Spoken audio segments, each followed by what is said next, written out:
අද දවසේ මගෙත් මාතෘකාව ඩෑන් ප්‍රියසාද් ගැන තමයි. නමුත් මට හිතෙනවා මේ ගොඩක් අය ඇත්තටම මේ ඩෑන් ප්‍රියසාද්ගේ ඝාතනය ගැන කියවන්නේ වෙනත් පැත්තකින් අල්ලගෙන කියලා. මේකේ විශේෂයෙන්ම යට තියෙනවා දේශපාලන ගනුදෙනුවක්. කවුරු හරි හිතනවා නම් මේ පාතාල සම්බන්ධකම් ඒ එක දේවල් ඕවා තියෙන්නට පුළුවන්. නමුත් ඊටත් එහා ගිය ගැඹුරු තැනම තියෙන්නේ දේශපාලන. ඒ කියන්නේ මේ ඩෑන් ප්‍රියසාද් මේ සිංහල ජාතික ව්‍යාපාරයේ නැමැති සංවිධානයේ මේ කැඳවුම් කරුවා අරෝමෙව කියලා මේ ඔක්කොම ලේබල් එක ගහගත්තේ රාජපක්ෂලත් එක්ක.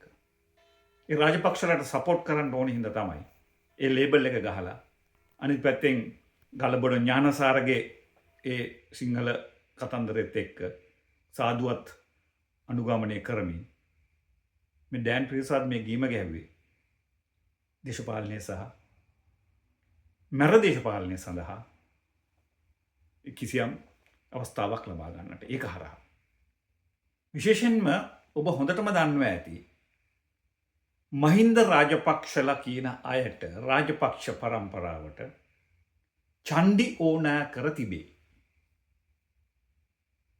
මොකද මේ දේශපාලනය හැමතිස්සෙම ගමන් කරන්නේ වස්තුව දේපොළ කියන්නේ මුදල්. ඊට පස්සේ බලය. ඊට පස්සේ මාධ්‍ය. මේ මාධ්‍ය එක පැත්තකින් අනිවාර්යයි. දේශපාලකයෙකුට පවතින්නට. මාධ්‍ය, මුදල්, බලය. බලයේදී මැර බලය සහ මහජන බලය කියන දෙකම මේ දේශපාලන රාජපක්ෂලා හැමතිස්සෙම අපේක්ෂා කළා. රාජපක්ෂවරුන්ට පළවෙනියෙන්ම සෙට් වෙච්ච මැරයා චණ්ඩියා තමයි හිරුනිකාගේ තාත්තා භාරත ලක්ෂ්මන් ප්‍රේමචන්ද්‍ර. කාලයක් භාරත ලක්ෂ්මන් ප්‍රේමචන්ද්‍ර රාජපක්ෂවරුන් විනුවෙන් දරුණු විදිහට පාතාලයට සම්බන්ධ වෙලා රාජපක්ෂවරුන්ගේ මහින්ද රාජපක්ෂගේ විශේෂයෙන්ම ඕනෑ එපාකම් ඉෂ්ට කරමින් වෘත්තීය සමිති හරහා අනිකුත් යම් දේවල් රටේ සිද්ධ වෙනකොට රාජපක්ෂවරුන්ට එරෙහිව ඒවා මර්ධනය කරන්නට ඒවා සුණු විසුණු කරන්නට යොදාගත්තේ භාරත ලක්ෂ්මන් ප්‍රේමචන්ද්‍ර නැමැති චණ්ඩියාව. කොළොන්නාව. මේ රාජපක්ෂවරුන්ගේ චණ්ඩි ඔක්කොම ආවේ කොළොන්නාවේ. වෙන කොහෙන්වත් ඔහු දකුණෙන් හම්බන්තොටින් චණ්ඩි ගෙනාවේ නෑ රාජපක්ෂවරු. කොළොන්නාවේ චණ්ඩි ටික තමයි කොළොන්නාව දිස්ත්‍රික්කයේ ඉන්න චණ්ඩි ටික කොළොන්නාවේ චණ්ඩි ටික තමයි මැතිවරණ කොට්ටාසේ චණ්ඩි ටික තමයි රාජපක්ෂවරු හැමතිස්සෙම තමන්ගේ මැර බලයට යොදවගත්තේ. කාලයක් යනකොට මම ඩෑන්ගේ කතන්දරේ පොඩ්ඩක් පැහැදිලි කරලා මේ වර්තමාන තත්ත්වයට එන්න. මොකද ගොඩක් YouTube කරුවන් මේක හරියට අතපත ගෑවේ නැහැ. කාලයක් භාරත ලක්ෂ්මන් හිරුනිකාගේ තාත්තගෙන් වැඩ ගන්නකොට චණ්ඩිය පරණ වෙනවනේ. චණ්ඩිය පරණ වෙනකොට පොඩ්ඩක් වයසට යනකොට අලුත් චණ්ඩිය ඕන කරනවා. රාජපක්ෂවරුන්ට දේශපාලකයන්ට බොහෝ අයට. ඒ අලුත් චණ්ඩිය ඕන කරාම එවකට දෙවෙනි චණ්ඩියා තමයි දුමින්ද සිල්ලා කොළොන්නාවේ. අන්න රාජපක්ෂවරුන්ගේ තරුණ චණ්ඩියයි වයසක චණ්ඩියයි මැදිවියට පත්වෙච්ච ඡණ්ඩය අතර ඔන්න ගැටුම ඇති වෙනවා. ඒ ගැටුම ඇති කරන්නේ රාජපක්ෂවරු. අවසානයේදී වියපත් මදක් වැඩිමහලු ඡණ්ඩියා වන භාරත ප්‍රේමචන්ද්‍ර මිය යනවා. දුමින්ද සිල්ලා වෙඩි තියලා ඔන්න ඒ කතන්දරය ඔබ කවුරුත් දන්නවා. දුමින්ද සිල්ලා හිරේට ගියාට පස්සේ මේ රාජපක්ෂවරුන්ගේ ඡණ්ඩීන්ගේ හිඟේ පියවන්නට ඒ තත්ත්වයේ ලෙවල් එකට කෙනෙක් හොයාගන්නට බැරිව ඉන්න කාලේ ඔන්න ඩෑන් ප්‍රියසාද් කොළොන්නාවේ අලුත් ඡණ්ඩියා විදියට අභිෂේක ලබනවා. බෞතිශ්ම ලබනවා. ඔහු එතෙන්ට එන්නට යම් ප්‍රධාන ටීවී නාලිකාවල ලොක්කම අල්ල ගන්නවා. යම් සමාජයේ කැපී පේන සිදුවීම් අල්ලගෙන ඒවට විරුද්ධව නැගී හිටිනවා. ඔය සිංහල ජාතික ව්‍යාපාරය කියලා කඳවුරු හදා ගන්නවා. ප්‍රවෘත්ති මවනවා.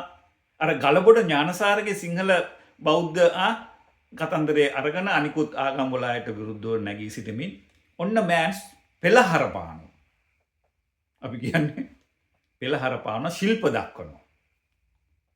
ඒ මොකද රාජපක්ෂවරුන්ගේ හිත දිනා ගනිමින් ඔවුන්ගේ අලුත් ඡන්දියා වීමට දේශපාලනයට එළඹෙනවා, මෙවර මැතිවරණයට පළාත් සභා ඡන්දයට නාම යෝජනා දෙනවා. ඔය වගේ කතා ගොඩක් මේක ඇතුලේ තියෙනවා. ඊට ඉස්සෙල්ලා දුමින්ද සිල්වා සිරගත වුණාට පස්සේ 2022 කාලය වෙනකොට රාජපක්ෂවරුන්ගේ යම් යම් මර දේශපාලන සම්බන්ධකම් වලට ඩෑන් ප්‍රියසාද් සම්බන්ධ වෙනවා නිල නොලත් පුද්ගලයෙක් විදිහට. බොහෝ දෙනා දන්නේ ටිකයි උඩින් පල්ලෙන් අත ගෑවට. ඔහු සම්බන්ධ වෙනවා රාජපක්ෂවරුන්ගේ තරුණ රාජපක්ෂවරුන්ගේ නවතම මොඩර්න් මැරයා විදිහට ඔන්න කරලියට එනවා. රාජපක්ෂවරුන් පැන් නිහලා බෞතිශ්ම කරලා අලුත් රාජපක්ෂවරුන්ගේ මැර දේශපාලනය ගෙන යන්නට අවශ්‍ය පසුබිම සකසා ගන්නට ඔන්න කොළොන්නාවේ අලුත් ඡන්දියෙක් එනවා.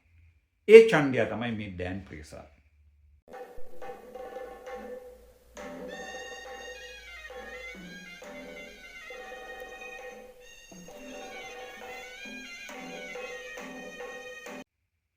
මිත්‍රවරුනි, ඔබට මං හිතන්නේ මතක ඇති මේ ඩෑන් ප්‍රියසාද් කියන පුද්ගලයාගේ නමට ඉස්සරහින් චෝදනා රැසක් ලියවෙනවා.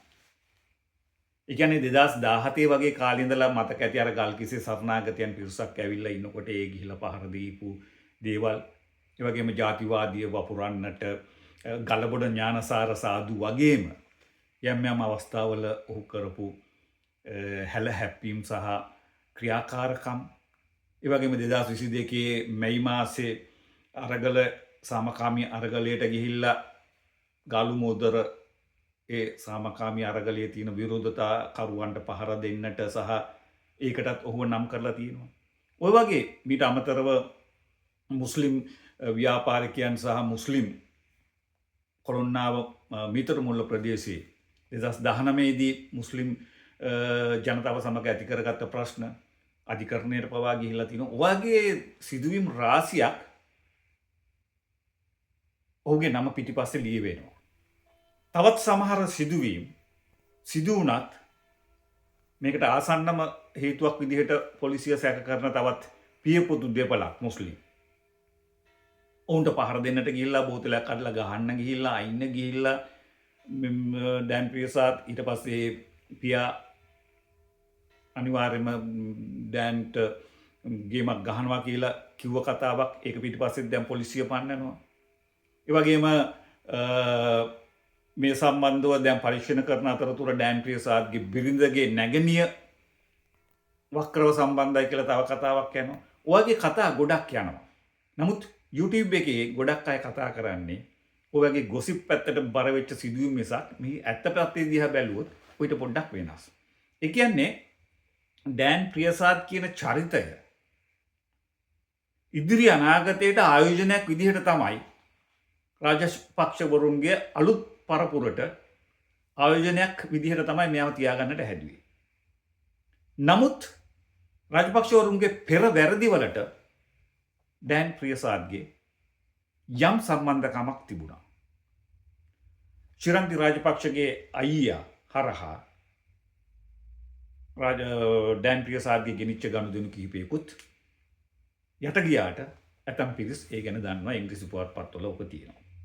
සමහර අය ඇත්තටම YouTube සහ අපේ රටේ අපේ මාධ්‍යවේදීන් සිංහලෙන් යන ගොඩක් දේවල් තොරතුරු ඇහිඳගත්තට උකහාගත්තට උතුරේ සිදුවන සිදුවීම්, ඒ වගේම ඉංග්‍රීසි පුවත්පත්වල, ඒ වගේම දමිළ පුවත්පත්වල යන ශීර්ෂයන් ශීර්ෂ පාඨයන් නිවුස් ඒ තරම් පරිහරණයට ගන්නේ නැහැ. ඔවුන් යවත් කාලීන වෙන්නේ නැහැ ඒ තොරතුරු ලබා ගන්නට. කෙසේ හෝ පුද්ගලයන් කියනවා රජයකට වගකීමක් තියෙනවා, රටේ ජාතික ආරක්ෂාව මේ විදිහට බිඳ වැටෙනවා, අවියායුධ හැමතැනම තියෙනවා. දවසකට පුද්ගලයන් 7-8 දෙනෙක් වෙඩි තියලා කපලා කොටලා ඝාතනය කරනවා. මිනිමෙරුම් සංස්කෘතියක් තමයි දැන් බිහි වෙලා තියෙන්නේ.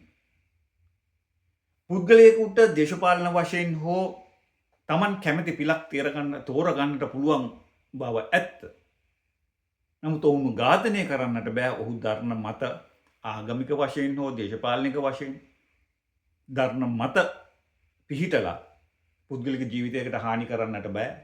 ඔයිනි කතාත් කියනවා. මිනිසුන් කොහොම කිව්වත් පිටස්තරයන් මේක දිහා පිටස්තර විදිහට ඉඳලා බලලා කිව්වත් මෙය පාතාලයේ සමග ගනුදෙනුවක් නිසා සිදු වූවක් නොව හුදෙක් දේශපාලන අරමුණක් සඳහා සිදු වූ ඝාතනයක් කියන එක මේක යටිපෙළ කියවන අයට අහු වෙනවා. ඩෑන් ප්‍රියසාද්ගේ ඝාතනයත් එක්ක සමහර සාක්ෂි වැළලෙනවා. මේක ඇත්ත තත්ත්වය. ඔබත් මේ ගැන මොහොතක් හිතන්න. කැමති කෙනෙකුට මේකට කමෙන්ට්ස් ලියන්නට පුළුවන්.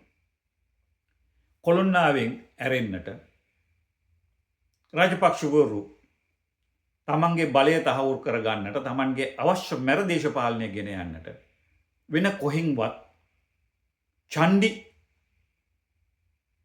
චණ්ඩින්ගේ සහාය ලබා ගත්තේ නැහැ. අවසාන පුරුක මේ නොවන්නට පුළුවන්. ඔබත් මේ ගැන මොහොතක් හිතන්න. මම අනුර චන්ද්‍රසේන.